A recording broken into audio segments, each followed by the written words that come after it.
पूस की अंधेरी रात, आकाश पर तारे भी ठिठुरते हुए मालूम होते थे।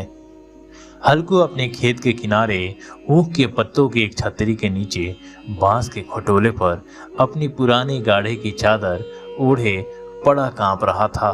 खाट के नीचे उसका संगी कुत्ता जबरा पेट में मुंह डाले सर्दी से कूं कूं कर रहा था। दो में से एक को भी नींद न आ रही थी। हल्कू ने घुटनियों को गर्दन में चिपकाते हुए कहा, क्यों जबरा, जाड़ा लगता है? कहता तो था घर में पुआल पर लेट रहा, तो यहाँ क्या लेने आए थे? अब खाओ ठंड, मैं क्या करूं?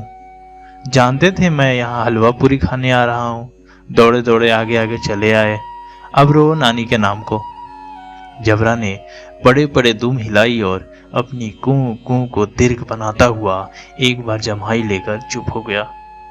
उसकी श्वास बुद्धि ने शायद ताड़ लिया, स्वामी को मेरी कूं कूं से नींद नहीं आ रही है। हल्कू ने हाथ निकालकर जबरा की ठंडी पीठ सहलाते हुए कहा, कल से मत आना मेरे साथ, नहीं तो ठंडे हो जाओगे। यह राण पछुआ न जाने कहां से बर्फ लिए आ रही है। उठो, फिर एक चिलम भरूं, किसी तरह रात तो कटे। 8 चिलम तो पी चुका, यह खेती का मजा है। और एक भगवान ऐसे पेड़ हैं जिनके पास जाड़ा जाए तो गर्मी से घबरा कर भागे। मोटे मोटे गद्दे, लिहाफ, कंबल, मजाल है जाड़े का गुजर हो जाए। तकदीर की खूबी, मजूरी हम करें, मजा दूसरे लूटें। हल्कू उठा, गड्ढे में से जरा सी आग निकालकर चिलम भरी। जबरा भी उठ बैठा। हल्कू ने चिलम पीते हुए कहा, पिएगा चिलम? जाड़ा तो क्या जाता है, जरा मन बदल जाता है। जबरा ने उसके मुंह की ओर प्रेम से छलकते हुई आंखों से देखा।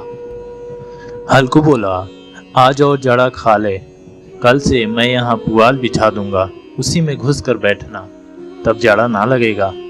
जबरा ने अपने पंजे उसकी घुटनियों पर रख दिए और उसके मुंह के पास अपना मुंह ले गया। हल्कू को उसकी गर्म सांस लगी। चीलम पीकर हल्कू फिर लेटा और निश्चय करके लेटा कि चाहे कुछ हो, अब की सो जाऊंगा। पर एक ही क्षण में उसके हृदय में कंपन होने लगा।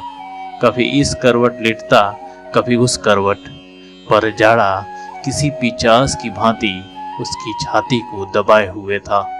जब किसी तरह न रहा गया तो उसने जबरा को धीरे से उठाया और उसके सिर को थपथपाकर उसे अपनी गोद में सुला लिया। कुत्ते की देह से जाने कैसी दुर्गंध आ रही थी, पर वह उसे अपनी गोद में चिपटाए हुए ऐसे सुख का अनुभव कर रहा था जो इधर महीने से उसे न मिला था। जबरा शायद यह समझ रहा था कि स्वर्ग यही है और हल्कू की पवित्र आत्मा में तो उस कुत्ते के प्रति घृणा की गंध तक ना थी। अपने किसी अभिन्न मित्र या भाई को भी वह इतनी ही तत्परता से गले लगाता। वह अपनी दीनता से आहत न था जिसने आज उसे इस दशा में पहुंचा दिया।